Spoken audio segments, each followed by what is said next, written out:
जय हिंद फ्रेंड्स। तो हम पढ़ रहे थे सुभाष चंद्र की राजस्थान जी की गुण। आज के सेशन में हम अगले 3 पेज कंटिन्यू करेंगे। पेज नंबर 95, पेज नंबर 98, 99 और 118 को पढ़ेंगे।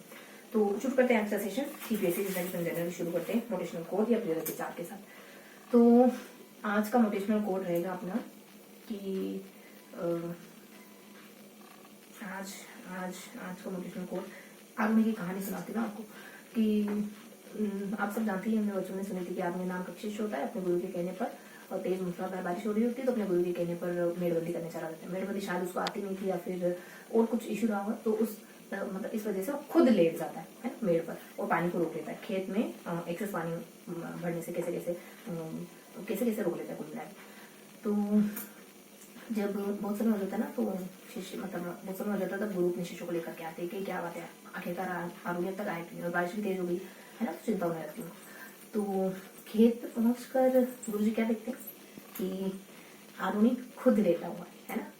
गुरु ने कहा था, मतलब उन्होंने कहा था कि मेड़बंदी करके आना, और मेड़बंदी करने की जगह वो खुद लेटा हुआ खेत खेत में। तो सब शिष्य देख के अवाक हो जाते हैं, गुरु भी अवाक हो जाते हैं है ना, और मुस्कुराते भी मन में कि कितना भोला, कितना नादान, कितना मासूम शिष्य मिला मुझे है ना। मैंने कहा था कि मेड़बंदी करके आना, तो खुद लेट लिया है ना। अनन्य मतलब जैसा जैसा हनुमान की भक्ति नहीं थी राम के प्रति, वैसी भक्ति देखी हुई है उसमें आरुण में। तो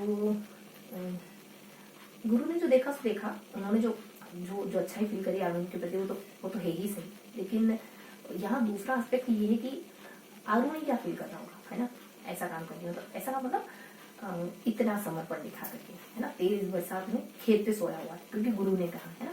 कितनी कितनी कितनी कितनी इनोसेंट से बात करती है कि बस कहाँ है तू करना है ना, चाहे भी कुछ भी हो। तो अब जब इसके बाद की स्टोरी क्या है, इसके बाद की स्टोरी अब जब आरुणी घर गया होगा ना, तो उसके मन में क्या फीलिंग आई होगी कि आज मैंने क्या किया। गुरु ने कहा था कि मेड़बंदी कर गया ना, तो मैंने कैसे भी करके पानी नहीं घुसने दिया ना खेतों में, चाहे मैं खुद ले लिया। तो जब वो खुद से अपने आप से बातें कर रहा होगा कि मैंने आज खुद लेट कर के भी मेरे गुरु की बात रखी है ना, तो अपने आप के प्रति कितना आदर, कितना सम्मान, कितना कितना कितना कितना प्यारा महसूस करा हुआ ना अपने आप के प्रति। तो होता यही है, जब आप दूसरों के लिए बहुत अच्छा करते हैं ना, बहुत बहुत समर्पित होकर कुछ करते हैं ना, तो दूसरे तो खुश होते हैं, वो बात अलग है। लेकिन सबसे पहले आपका मन साफ हो जाता है, आप निश्चल बन जाते हैं। एक क्वेश्चन ध्यान आता है कि आप दूसरों पर अंगारे फेंकने से पहले ये भी भूल जाते हैं कि सबसे पहले आपका हाथ चल रहा है। ठीक वैसे ही इसके रिवर्स एक कोटेशन है कि आप दूसरों के हाथों में मेहंदी लगाने से पहले मेहंदी आपके हाथों में रचती है ना। दूसरों पर फूल बरसाते हैं तो खुशबू पहले आपके हाथों में बरसाती है ना। तो कुछ अच्छा करेंगे तो दूसरों से पहले आपका चित्त, आपका मन साफ होता है। ठीक है, तो शुरू करते हैं। अगले 3 पेज को पढ़ेंगे, 98, 99 और 118 को पढ़ेंगे। 100 क्यों नहीं पढ़ेंगे, क्योंकि 100 में ना भारत के बारे में, हम राजस्थान जी के बारे में। तो क्या पढ़ेंगे इन 3 पेजेस में, हम है ना वन्यजीव अभ्यारण्य के बारे में पढ़ेंगे। लास्ट पेज, शुरुआत वाले 2 पेज राजधानी की जलवायु से जुड़े, जिसमें हम कोपेन के वर्गीकरण को पढ़ेंगे, थार्डवेट के वर्गीकरण को पढ़ेंगे, त्रिवार्थाट वर्गीकरण को पढ़ेंगे और जलवायु से जुड़े कुछ अहम फैक्ट जानेंगे ना, कुछ महत्वपूर्ण बिंदुओं को जानेंगे। और लास्ट में जो 118 वाला पेज है ना, उसमें हम जलवायु को पढ़ेंगे। तो शुरू करते हैं ना, ठीक वैसे ही पढ़ेंगे जैसे कि हमेशा पढ़ते हैं, इमेजिनेशन से चीजों को याद करने की कोशिश करें। फर्स्ट पेज में राजस्थान का मैप बना नीचे की तरफ, ऊपर थोड़ा सा पैराग्राफ इन्फॉर्मेशन है। सेकंड पेज में पेज के 2 हिस्से होते हैं, इस तरफ थानवेट और त्रिवार्था को समझा रखा है, और सामने की तरफ राजस्थान की जलवायु से जुड़े कुछ महत्वपूर्ण फैक्ट है। दो के पेयर में कम से कम 5 से 6 फैक्ट महत्वपूर्ण। ठीक है, इसके बाद लास्ट पेज 118 जिसमें कि राजस्थान की राजधानी के वन्यजीव अभ्यारण्य को आयोजन। वन्यजीव अभ्यारण्य वाला टॉपिक शुरू ही हो रहा था, इस वजह से बेसिक इंट्रोडक्शन है। बहुत सारे अधिनियमों को बता रखा है कि ये अधिनियम इस वक्त आया था, ये अधिनियम इस वक्त आया था, ऐसे करके कुछ नहीं, और कुछ मतलब महत्वपूर्ण पॉइंट्स है, कुछ महत्वपूर्ण बिंदु है इस तरीके से लास्ट पेज कंप्लीट करता है। तो फर्स्ट पेज में आया तो नक्शा बना हुआ और नक्शा है ना, और ऊपर थोड़ी सी इंफॉर्मेशन। ठीक है, तो मैप में बता रखा है थानवेट का वर्गीकरण। थानवेट के वर्गीकरण को कौन वर्गीकरण, तो EA, CA और BW, AW है ना, और BW AW के आगे और भी कुछ है, और इनको हिंदी में क्या कहेंगे, तो उष्णकटिबंधीय शुष्क शुष्क शुष्क सॉरी शुष्क, अर्धशुष्क, मिश्रित और आर्द्र करके, है ना, इनका नामकरण।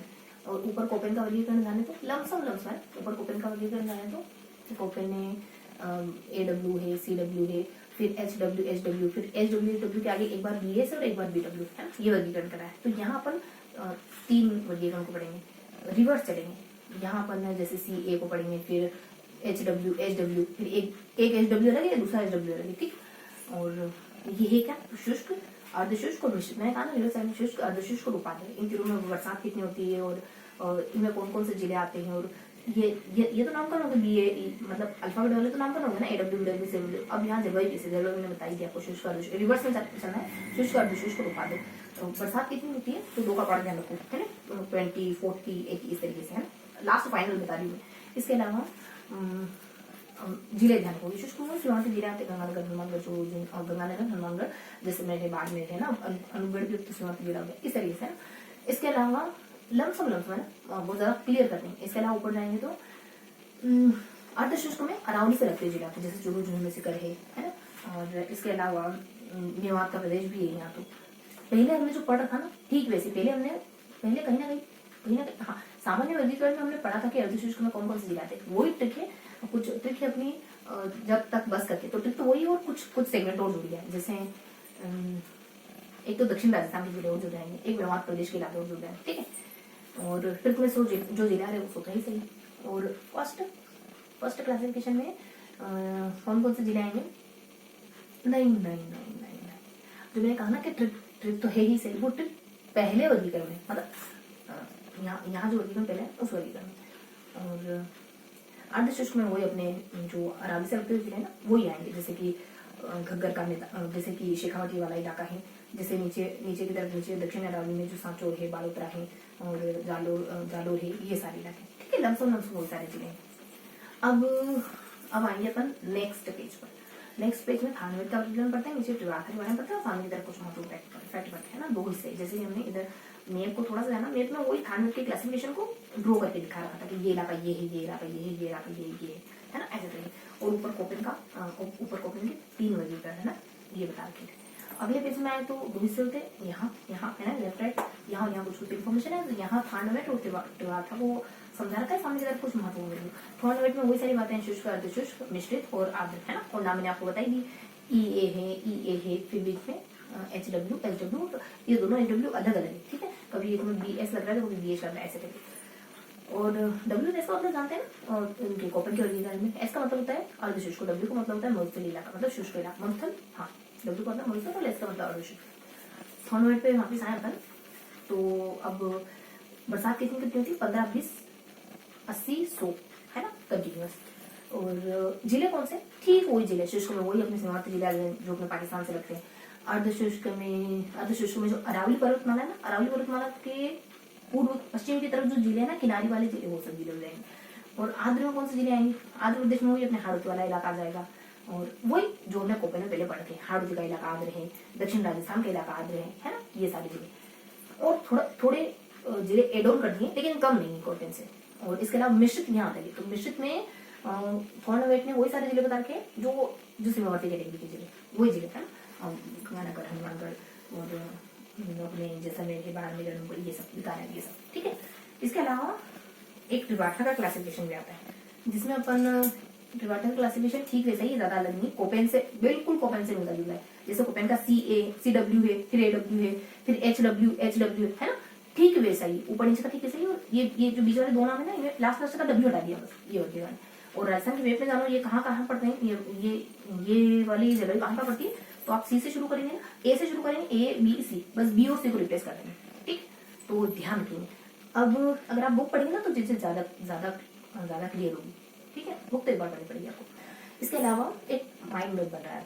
इसके अलावा सामने की तरफ कुछ और इन्फॉर्मेशन है, जलवायु से जुड़े कुछ महत्वपूर्ण फैक्ट वगैरह है दो के पेन, जैसे कि पूर्व से आने वाली पूर्वैया और लंकाऊ, दक्षिण से आने वाली हवा को लंकाऊ कहते हैं। एक है ना ग्लोब बना रखा था, उत्तर दक्षिण पूर्व पश्चिम के हवा का नाम बता देते हैं, पूर्वैया हो गई, ये लंकाऊ हो गई, ये कोई धराऊ वगैरह उत्तर से आने वाली है ना। फिर 4 नाम और थे बीच वाले में, चील था, एक संजेलिया था, ससे थे, तीनों नाम ससे थे, एक जगह चील था यहाँ की तरफ, है ना, समझ रहे ना। तो सजाया चील को, फिर सेज पे बिठाया, फिर ऐसा करके पूछना होता है ना, थोड़ी ट्रिक बन रही थी अपने को, चील कि किसी ने चील को सजाया और स्टेज पे बिठा दिया, ऐसा करके पूछते, ऐसा कुछ नाम थे।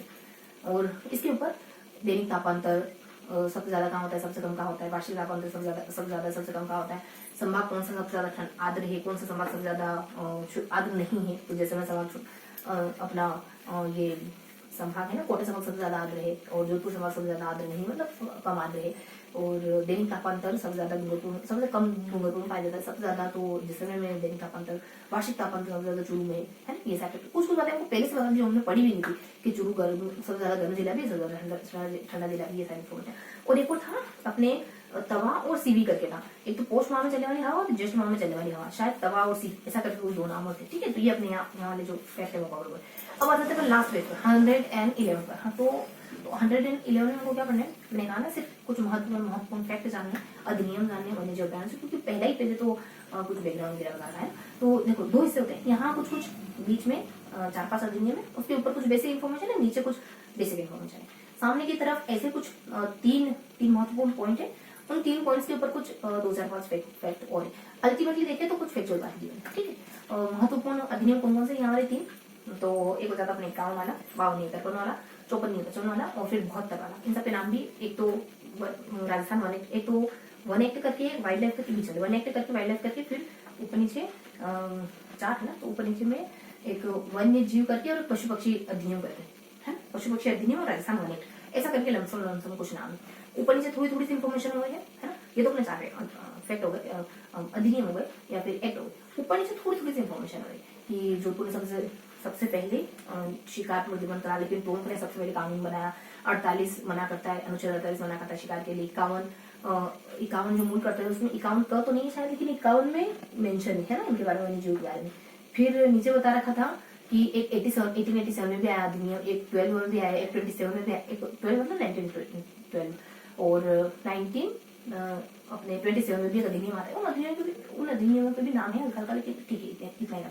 फिर सामने की तरफ 3 बिंदु, मतलब यहाँ कुछ 3 पॉइंट्स और उनके ऊपर कुछ महत्वपूर्ण 2-4-5 फैक्ट है। जैसे यहाँ अपने बीच में कुछ फैक्ट थे, अपने कुछ 3-4 एक्ट थे, उनके ऊपर कुछ वैसे इन्फॉर्मेशन, ठीक वैसे यहाँ पे भी तो कुछ 3 पॉइंट है और उनके ऊपर कुछ महत्वपूर्ण फैक्ट। 3 पॉइंट क्या है, एक तो है अपने राजस्थान वन एक्ट बोर्ड करके, जिसके साथ 1955 होती है, और इसके तहत 100 से कुछ है सरिस्का और एक कुछ से है, और एक रणथंभौर, एक और वन विहार और एक दर्रा है। इन सबको ना अभ्यारण्य में कन्वर्ट करने की बातचीत चली थी। दूसरा अपने ना बायोस्फीयर है, टोटल भारत में 18 है, राजस्थान में 27 है, और न्यू अंडमान निकोबार सबसे ज्यादा, न्यू राजस्थान में सबसे ज्यादा है। और केंद्र सरकार इसको इनको देखती है और उद्देश्य इनका वन्यजीवों का संरक्षण करना है, ठीक है। और इसके अलावा लास्ट में तो ये बता रखा था ये 3 पॉइंट। ऊपर मैंने कहा था कुछ 2-4 पर्सपेक्ट है। 21 जून को पर्यावरण दिवस कब देते हैं, योग दिवस 21 जून को, विश्व पर्यावरण दिवस 5 जून को है।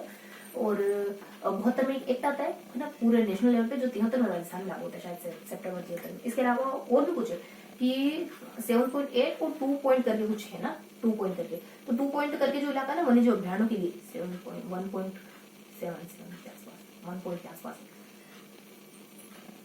1 या 2 के आसपास है, ठीक है।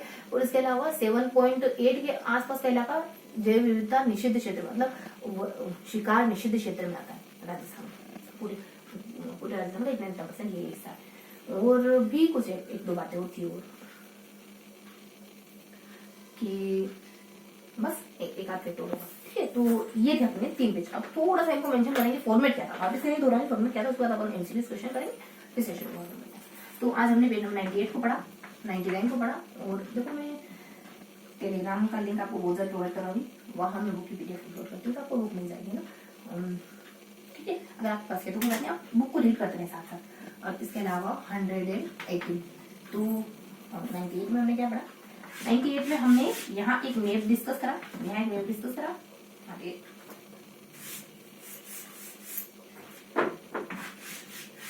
ठीक है। तो यहाँ एक मैप डिस्कस करा हमने, यहाँ कुछ कोपन से जुड़ी जानकारी, यहाँ हमने 2 हिस्से करे, यहाँ हमने थॉर्नवेट को पढ़ा, त्रिवार्था को पढ़ा, और यहाँ जलवायु से जुड़े कुछ महत्वपूर्ण फैक्ट पढ़े। 118 में हमने ना यहाँ कुछ 3-4-5 एक्ट है, 4 एक्ट है एक्यूरेट, यहाँ कुछ इन्फॉर्मेशन बेसिक, और यहाँ कुछ इन्फॉर्मेशन। सामने की तरफ यहाँ कुछ पॉइंट्स है और यहाँ कुछ फैक्चुअल जानकारी है ना, 1 2 टाइप है, ज्यादा कुछ खास नहीं। तो ये था आज का सेशन, ठीक है। अब थोड़ा सा लास्ट में एमसीक्यू क्वेश्चन कर लेते हैं। लगभग एमसीक्यू क्वेश्चन कवर होगा, क्योंकि भी थोड़ा बहुत तो देखेंगे। चलिए 21 एमसीक्यू क्वेश्चन करेंगे।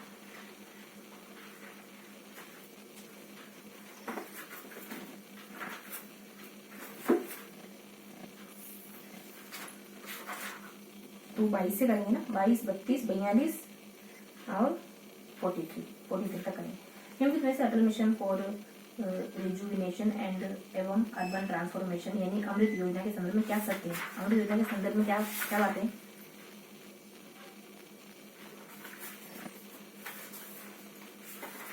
अमृत योजना के बारे में सच बात ये है कि ये जलापूर्ति, सीवरेज और सेप्टेज प्रबंधन और नलियां, परिवहन सुविधाएं एवं हरित स्थलों की इस मिशन के अंतर्गत पहचान की गई। सर नहीं, हाँ, एक तो ये बात सत्य है। और एक और है अमृत योजना माननीय मुख्यमंत्री के द्वारा जून 15 से प्रारंभ की गई। नेक्स्ट है निम्नलिखित में से किन शहरों को राजस्थान में स्मार्ट सिटी के रूप में विकसित किया गया? ये आया था उद्योग प्रसार अधिकारी 2018 में। कौन से शहर है वो? तो जयपुर, उदयपुर, कोटा में। इसके अलावा राजस्थान में निर्मल ग्राम पुरस्कार योजना किस उद्देश्य से प्रारंभ की गई? निर्मल ग्राम पुरस्कार योजना ये किसी पंचायत समिति में सैनिटेशन के वांछित स्तर को प्राप्त करने के लिए सैनिटेशन। किस वर्ष में राजस्थान में गुरु गावलकर जन भागीदारी विकास योजना की शुरुआत की गई थी, है ना? किस वर्ष से गुरु गावलकर जन भागीदारी विकास योजना की शुरुआत की? आंसर है इसका 14 से। नेक्स्ट है मगरा क्षेत्र विकास कार्यक्रम राजस्थान में कब से प्रारंभ हुआ? आंसर है इसका ये प्रारंभ हुआ 5 और 6 में। डांग क्षेत्र विकास कार्यक्रम निम्न जिलों से संबंधित है। कौन से जिलों? यकीन जिलों से कोटा, बुंदी, सेवांत, उदयपुर। डांग क्षेत्र विकास कार्यक्रम कब से क्रियान्वित किया जा रहा है? तो डांग कार्यक्रम कब से लागू है? ये 95 और 96 से कार्यरत है। इनमें से कौन सा क्षेत्रीय कार्यक्रम सबसे ज्यादा जिलों लागू है? ये है इनमें से ना, तो संबंधित व्यर्थ भूमि विकास कार्यक्रम, मेवाड़ क्षेत्र कार्यक्रम, डांग विकास कार्यक्रम, सीमावर्ती क्षेत्र विकास कार्यक्रम, इनसे ज्यादा जिलों लागू। राज्य में सबसे पहले चालू किए जाने वाले क्षेत्र विकास कार्यक्रम को छांटिए। कौन सा है? ये है सूखा संभावित क्षेत्र कार्यक्रम। कौन सा क्षेत्रीय विकास कार्यक्रम वाटरशेड क्षेत्र विकास कार्यों पर आधारित है? आंसर इसका मरु विकास कार्यक्रम तथा सूखा संभावित क्षेत्र कार्यक्रम। मेवाड़ क्षेत्र विकास कार्यक्रम फैला है कितने जिलों में? तो मेवाड़ क्षेत्र कार्यक्रम 2 जिलों का है, सिर्फ 2, और हो सकता है। स्वर्ण जयंती पता नहीं ना, स्वर्ण जयंती ग्राम स्वरोजगार योजना यानी SGSY में कौन से कार्यक्रम मिलाए गए हैं? तो आंसर है इसका उपरोक्त सभी, यानी IRDP और IRYCM और SITRA SITRA, then GKY and MWS। Next question है क्षेत्रीय विकास कार्यक्रम के तहत निर्धनता निवारण का नवीनतम कार्यक्रम कौन सा है? पश्चिमी राजस्थान में निर्धनता निवारण कार्यक्रम। राज्य में गौवंश योजना का प्रमुख उद्देश्य क्या रहा है? तो गौवंश का प्रमुख उद्देश्य क्या है? उपरोक्त सभी निर्धन ग्रामीण महिलाओं को आर्थिक मदद देना और उनमें वित्तीय समावेशन को प्रोत्साहन देना, उनको बैंकों से जोड़ना, बिना विलंब के घर बैठे नकद सहायता लाभार्थी को पहुंचाना, ये सारे इसके उद्देश्य। नेक्स्ट है हम लोग थोड़ी देर तक करें ना। राज्य सरकार ने अभी तक किसान मजदूर के लाभ के लिए किन दिशाओं में काम किया? आंसर है इसका उपरोक्त सभी, यानी किसानों के लिए कर्ज व कृषिगत इनपुट की व्यवस्था की है, रोजगार के अवसर उपलब्ध कराए हैं, दक्षता विकास के अवसर प्रदान करना है। ठीक है। प्रधानमंत्री की तीनों से प्रधानमंत्री की जनधन योजना से राजस्थान को क्या लाभ होगा? क्या लाभ होगा? सभी, ठीक है। वित्तीय समावेशन में मदद मिलेगी, गरीब लोग बैंकों से जुड़ सकेंगे, उन्हें ओवरड्राफ्ट की सहायता के मिलने से कोई स्वरोजगार का काम धंधा चालू करने में मदद मिलेगी, दुर्घटना की स्थिति में आर्थिक सहयोग मिल सकेगा और 1 लाख की बीमा स्वास्थ्य की बदौलत सामाजिक न्याय व अधिकारिता की दिशा में व्यापक सफलता प्राप्त करने के लिए क्या जाना चाहिए? क्या काम किया जाना चाहिए? तो तीव्र गति से आर्थिक विकास करना चाहिए, समाज विकास करना चाहिए, विकेंद्रीय विकास करना चाहिए, टिकाऊ विकास करना चाहिए। 43 ना। नेक्स्ट है 22, हमने शुरू करा 22 से 22, 32, 42, 43। ओके। तो राजस्थान में सामाजिक आर्थिक पिछड़ों की समस्या का समाधान करने के लिए इनमें से किस पर सर्वाधिक बल दिया जाना चाहिए? किस पर सबसे ज्यादा बल होगा? तो हमारा सामाजिक विकास होगा, रोजगार संवर्धन पर सबसे ज्यादा बल है। राजस्थान के 21 और 22 के बजट में रिक्त पदों की भर्ती के लिए कितने पदों को शामिल करने की घोषणा करी गई? रिक्त पदों की भर्ती के लिए हमको 52,350 मतलब 52,000 के आसपास रिक्त पदों पर भर्ती की घोषणा की गई है। कितने पदों को शामिल करने की घोषणा की गई? ठीक है, तो 52,000 के आसपास। राजस्थान में विशिष्ट रूप से आगार योग्य जनजाति यानी PWI PVTG, राजस्थान में विशिष्ट रूप से आधार योगी जनजाति PVTG में शामिल होने वाली एकमात्र जनजाति कौन सी? ये आया हुआ क्वेश्चन। सहरिया। सहरिया विकास कार्यक्रम किस वर्ष से शुरू हुआ? ये होता है अपना 77 और 78 से। लास्ट क्वेश्चन, पंचायत अनुसूचित क्षेत्र विस्तार अधिनियम यानी पेसा 96 के संबंध में निम्नलिखित कथनों पर विचार कीजिए। कौन सा कथन सत्य है इसमें? तो स यानी 1 2 3 ये राजस्थान सहित भारत के 10 राज्यों में लागू। सही बात है। अधिनियम का एक उद्देश्य जनजातीय समुदायों की परंपरा और रीति रिवाजों को संरक्षण करना। सही बात है। राज्य विधानमंडल अनुसूचित जाति की पंचायत के लिए जिला स्तर पर प्रशासनिक प्रबंधन की संरचना करते समय संविधान की छठी अनुसूची के प्रतिमानों के अनुगमन का प्रयत्न करेगा। ठीक है, तो ये थे आज के 21 MCQ क्वेश्चन। एक क्वेश्चन आपसे पूछूंगी कि पेसा की फुल फॉर्म क्या है? PESA। ठीक है, तो ये था आज का सेशन। मिलते हैं किसी अगले सेशन में। तब तक के लिए हंसते मुस्कुराते रहिए, दिल से पढ़ाई करते रहिए। जय हिंद।